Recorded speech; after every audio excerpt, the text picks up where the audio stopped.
ഈശോ മിശിഹായ്ക്ക് സ്തുതിയായിരിക്കട്ടെ.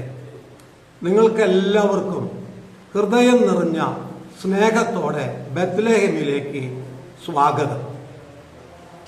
അവിടെ ആയിരിക്കുമ്പോൾ അവൾക്ക് പ്രസവ സമയമെടുത്തു.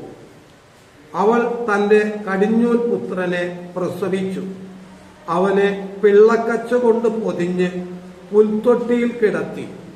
ഈശോയിൽ ഏറ്റവും പ്രിയപ്പെട്ടവരെ, പുൽത്തൊട്ടി എന്ന് പറയുന്നത് നമ്മുടെ പൂർവികരും കാരണവന്മാരും പറഞ്ഞു കേട്ട ഓർത്തുകൊണ്ട് പറയുമ്പോൾ, പുൽത്തൊട്ടി എന്ന് പറയുമ്പോൾ പഴയ പുല്ലൂട്, മാടുകൾക്ക് പുല്ലും വൈക്കോലും ഇട്ട് കൊടുക്കുന്ന സ്ഥലത്തെയാണ് പുല്ലൂട് എന്ന് പറഞ്ഞത്. പരിശുദ്ധ കന്യകാമറിയം ഉണ്ണിയേശുവിനെ പിള്ളക്കച്ച കൊണ്ട് പൊതിഞ്ഞ് പുൽത്തൊട്ടിയിൽ കിടത്തി എന്ന് പറയുമ്പോൾ ആ യേശുവിനെ നമുക്ക് ഭക്ഷിക്കാൻ വേണ്ടിയാണ് അവിടെ കിടത്തിയത്.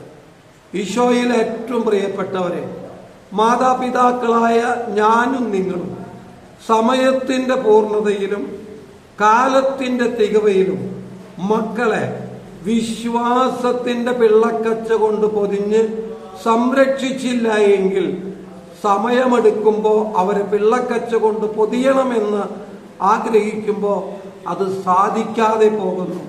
ദൈവം എല്ലാവരെയും സമൃദ്ധമായി അനുഗ്രഹിക്കട്ടെ.